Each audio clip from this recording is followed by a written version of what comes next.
against Hezbollah in Lebanon as concerns over the terms of a nuclear deal grow in Jerusalem. Now, there are dramatic new developments in the Gulf just hours after Iranian negotiators arrived in Qatar for talks aimed at ending the war. The United States carried out new strikes against regime targets. The Islamic Republic is issuing fresh warnings, and Israel is preparing for a potential return to war. ILTV's Steve Leibowitz is following the latest developments. According to U.S. officials, American forces targeted missile launch sites along Iran's southern Gulf Coast city of Bandar Abbas, as well as Iranian boats allegedly attempting to deploy naval mines. U.S. Central Command described the operation as a defensive action designed to protect American troops from threats posed by Iranian forces during the fragile ceasefire. Following the U.S. strikes, Iranian Supreme Leader Ayatollah Mujtaba Khamenei said on his Telegram channel that Gulf powers will no longer be a shield for United States bases, and the U.S. will no longer have a safe haven in the region. The strikes come as diplomatic efforts continue in Qatar to reach a memorandum of understanding between Washington and Tehran towards an end to months of armed conflict. Speaking to reporters at the end of his visit to India, Rubio said talks were continuing in Qatar and negotiations were still working through the language of an initial agreement. He added that the process will take a few days and President Trump remains committed to reaching a good agreement with Tehran. Well, look, I think our position is well stated. The president had a very important, I think, historic call just a couple days ago with a number of leaders from the region. I think there's strong alignment and agreement on what a preliminary draft should look like. I think that, like anything with something like this, it's going to take a couple days to settle on, even down to the disagreements over a word, sentence. So we'll have to work through that. If there's going to be a deal, we're going to have to work through that. But this is, it's either going to be a good deal or there isn't going to be one. Earlier, U.S. President Trump used his Memorial Day address at Arlington National Cemetery to pay tribute to the 13 American troops killed during the war with Iran, while repeating his vow that Tehran will never have a nuclear weapon. In Operation Epic Fury, we lost 13 wonderful souls, wonderful, special people. These incredible men and women gave their lives to ensure that the world's #1 state sponsor of terror will never have a nuclear weapon. Oh, and they won't. They will never have a nuclear weapon. I'm sure you know that. Tonight, even as diplomats continue to talk in Qatar, the reality on the ground is that the United States and Iran remain just one misstep away from a return to full-scale war. Officials across the region are bracing for the possibility that if these talks collapse, the next round of fighting is not far behind. Israeli officials say Prime Minister Benjamin Netanyahu has privately expressed deep concern that the emerging U.S.-Iran framework fails to immediately address key Israeli demands on the regime's nuclear program and its stockpiles of enriched uranium. Joining me now to discuss is ILTV's Kalev Ben-David. Great to have you in studio. Great to be here, Emily. Emily, answer me this. Who made the following public statement, and when? From the initial reports, we can already conclude that this agreement is a historic mistake. Far-reaching concessions have been made in all areas that were supposed to prevent Iran from obtaining a nuclear weapons capability. In addition, Iran will receive hundreds of billions of dollars with which it can fuel its terror machine. One cannot prevent an agreement when the negotiators are willing to make more and more concessions to those who, even during the talks, keep chanting death to America. It sounds a lot like our prime minister here in Israel. When? I don't know. 2015. 2015. Yes, Prime Minister. It sounds like it perfectly applies to what's happening now, because yes, even under the ideal version of the agreement that we've been discussed, there will be sanctions relief for Iran. There will be some concessions made on its program. Now they're talking about, for example, of not removing that enriched uranium from Iran, but diluting it on site, but keeping it within Iran, which is very problematic. And of course, as we just heard, the Supreme Leader or someone using his Telegram channel is threatening America. The phrase "death to America" appears elsewhere in it. It's all the same conditions. And as you said, the Prime Minister is privately expressing his concerns. In 2015, he felt he had to go public with his concerns, even during the negotiating process. The question is whether he feels he can do that at any stage with President Trump, or will he have to wait till the agreement is signed? And that will be too late. Well, it's not only the state of Israel. We've also seen a lot of pushback. It's unclear as of yet what's actually in the agreement. There's been a lot of intentional misreporting, I should say, in recent days. So we don't know for sure which things are correct and which things are not. But despite that, the president has received quite a bit of pushback, even domestically. What are the concerns on these issues? Obviously, the nuclear issue, Israel has a primary concern about that. But what else is on the agenda? Right. I mean, it's a problem. One of the big issues is the Iranian demand that the war with Iran, the U.S. war with Iran, be tied in with Israel's conflict with Hezbollah. That's already happened. And as you'll talk about in this broadcast, we have this so-called ceasefire in Lebanon in which Israeli soldiers are being killed almost daily now by these Hezbollah drones. There's just a basic problem here. The focus of the negotiations have shifted to the Strait of Hormuz. That should not be an issue of negotiation. The issue has to be the Iranian regime, its nuclear program, and two things that have almost dropped off the agenda, which are its support for terror proxies and, of course, its ballistic missile program. And, of course, this is something that also is highly, important on the agendas of the Gulf states. They don't want to be threatened by this ballistic missile threat. And they're, as we saw in the recent months, the first line of fire. Right. I mean, the UAE receiving even more missiles than Israel did in the last bout of conflict. And Prime Minister and President Trump trying to utilize that those concerns to Israel's advantage by saying some of these countries, Qatar, Saudi Arabia, should be joining the Abraham Accords as part of. Listen, there is a reason to have some kind of joint security NATO type organization within the region, within the Middle East, has been discussed, which Israel, the Saudis, the Gulf states. But does Israel really want Pakistan to be joining the Abraham Accords? Does it want the Turkey of President Erdogan to be part of the Abraham Accords? I mean, realistically, that doesn't sound like an option, and perhaps it even shouldn't be. All right. Well, we will continue to keep you updated on that. Thank you, Kalev, for the insights. Prime Minister Benjamin Netanyahu says he has ordered the IDF to press the pedal even harder against Hezbollah amid a surge in drone attacks from Lebanon. Overnight, the IDF carried out waves of attacks as the war in the north intensifies amid the crumbling U.S.-imposed ceasefire. ILTV's Devil Klein has the latest.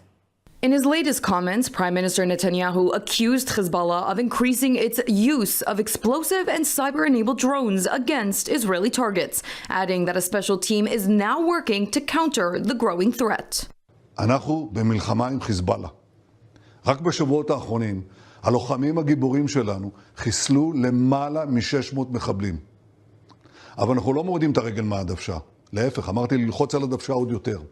אנחנו נכה בהם, נכון, הם יורים עלינו רחפני סיב, יש לנו צוות מיוחד שעובד על זה, וגם את זה נפתור. אבל מה שזה מחייב אותנו עכשיו, זה להגביר את המכות, להגביר את העוצמה. The comments come after U.S. officials signaled that Washington would support a broader Israeli military operation against the Iranian-backed terror group following the recent drone attacks on northern Israel. Yesterday, an explosive drone launched from Lebanon struck the roof of a home in Metula, causing damages and a fire, but no injuries.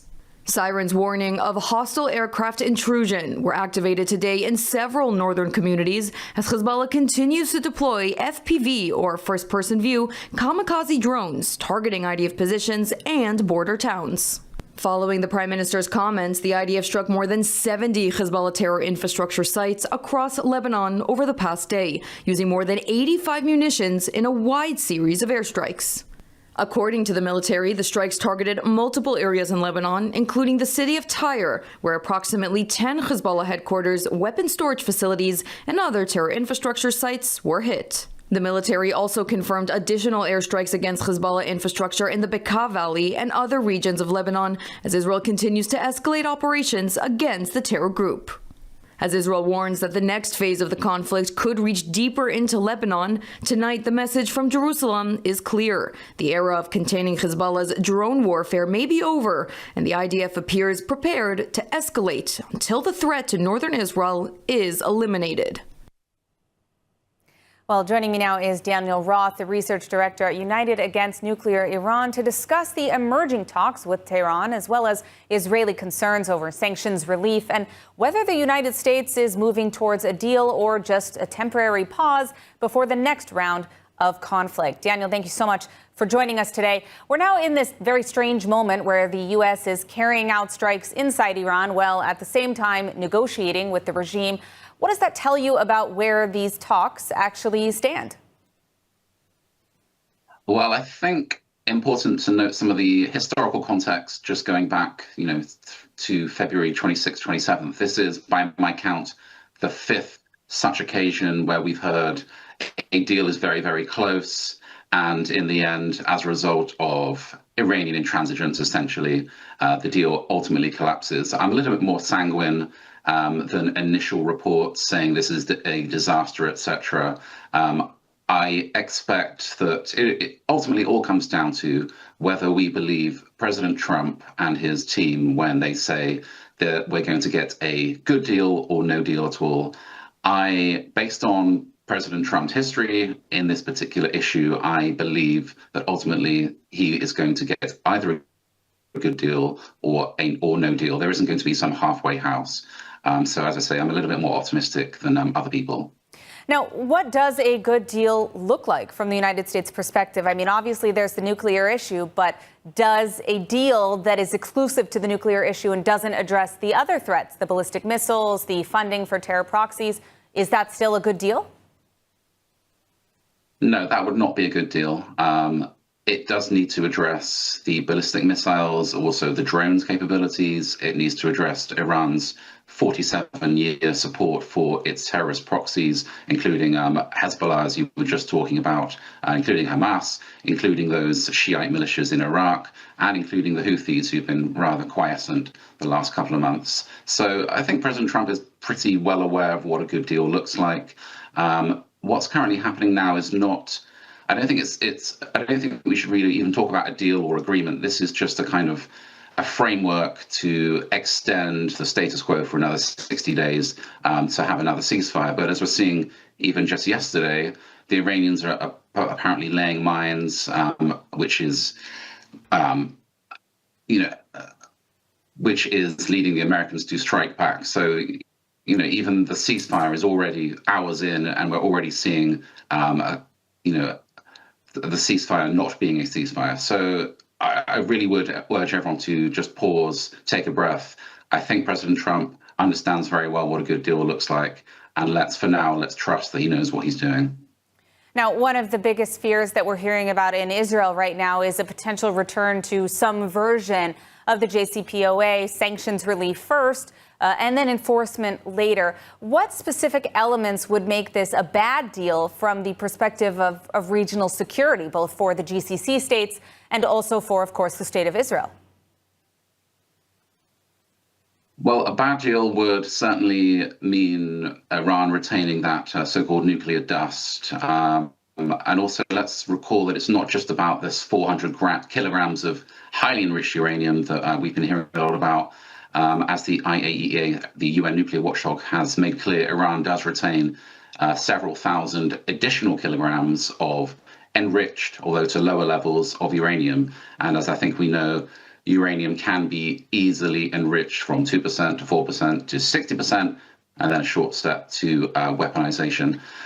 In terms of the terrorist proxies, I mean, we know what a good deal would look like, and that would be Iran pledging to not support these terrorist proxies anymore. But I just cannot see Iran ever agreeing to that. That really is its raison d'etre, the reason that it established in the first place to destroy Israel, and then it's not going to stop at Israel, it's going to stop at America. So if there is some pledge that Iran will not support its terrorist proxies, I would just be absolutely amazed. And if that did actually happen, then there's just no chance that Iran would stop doing so undercover or covertly in any event. So ultimately, I'm just very, very skeptical that any deal, even 60 days from now, could even occur.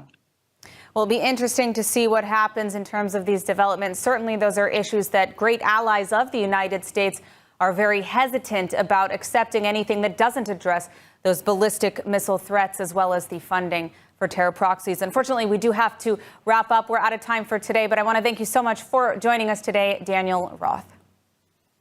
Thank you. In Israel, everything can change in an instant. That's why Hadassah hospitals don't wait for a crisis to prepare. In times of trouble, our hospitals react quickly, rushing units underground, maternity wards, cancer units, ICUs, ensuring our life-changing care continues. Soldiers are saved, civilians healed. But more underground facilities are urgently needed.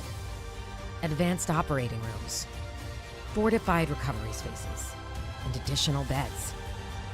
The people of Israel always need to be ready for whatever comes next.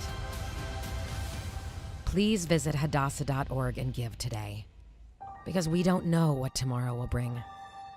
Hadassah, life-changing.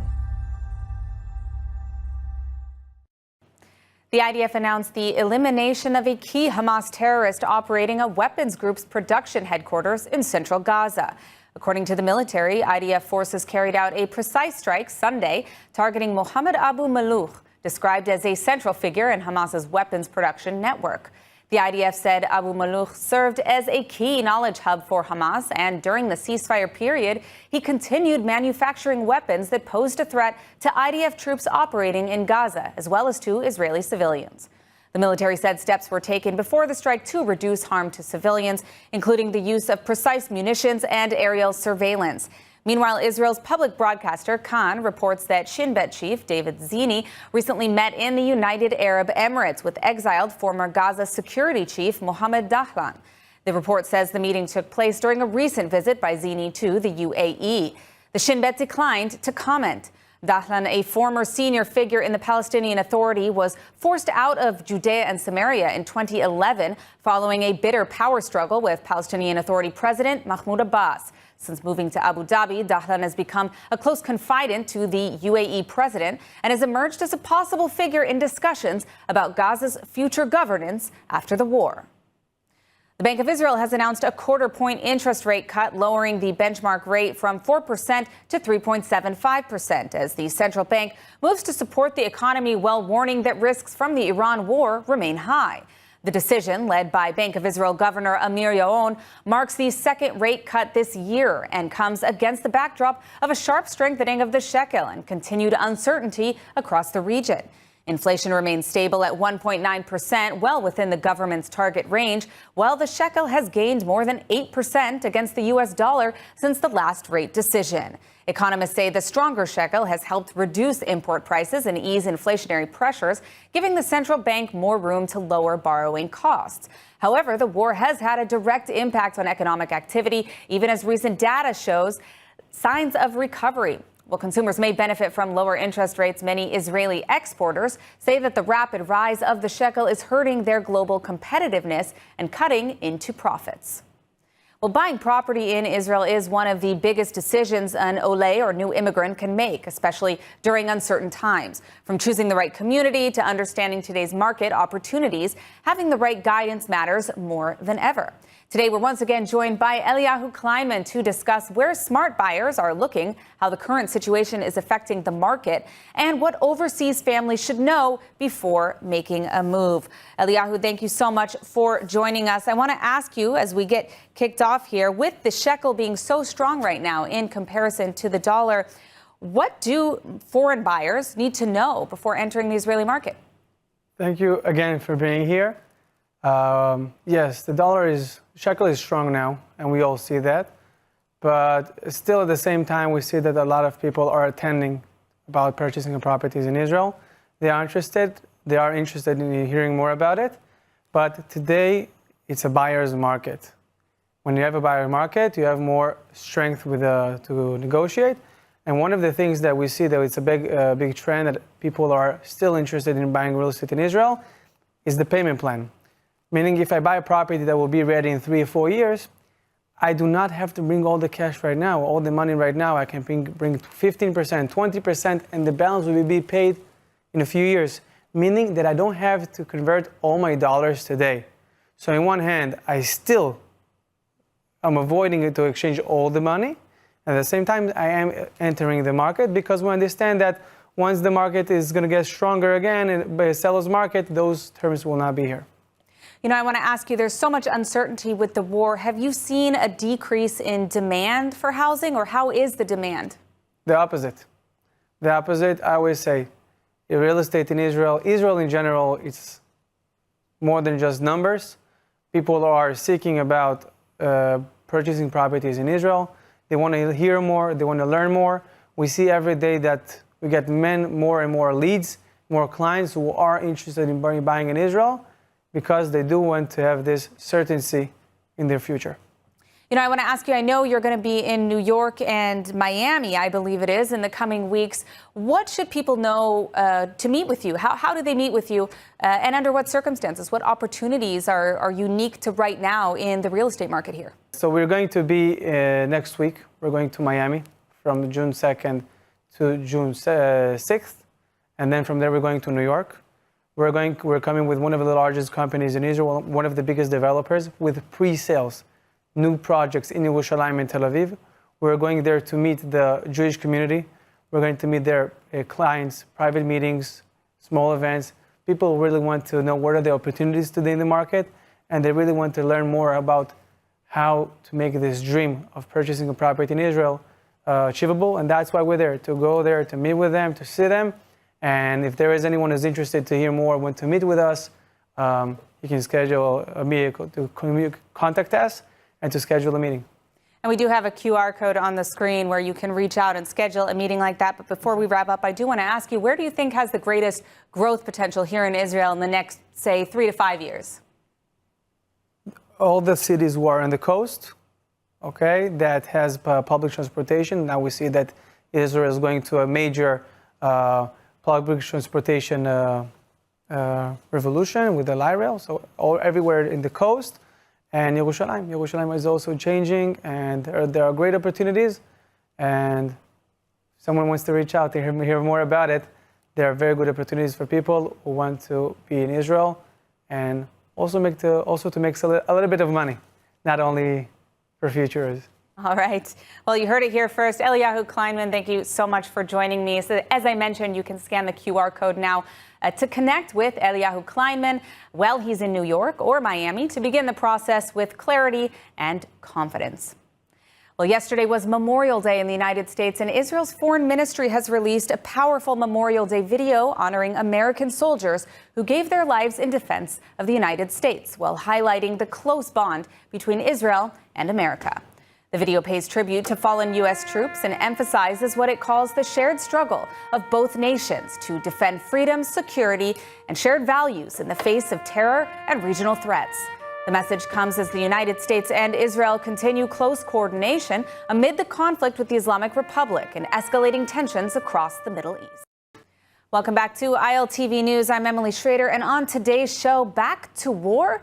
U.S. conducts airstrikes in Iran even as talks for a deal are ongoing. Plus, Israel ramps up the fight against Hezbollah in Lebanon as concerns over the terms of a nuclear deal grow in Jerusalem. Now, there are dramatic new developments in the Gulf just hours after Iranian negotiators arrived in Qatar for talks aimed at ending the war.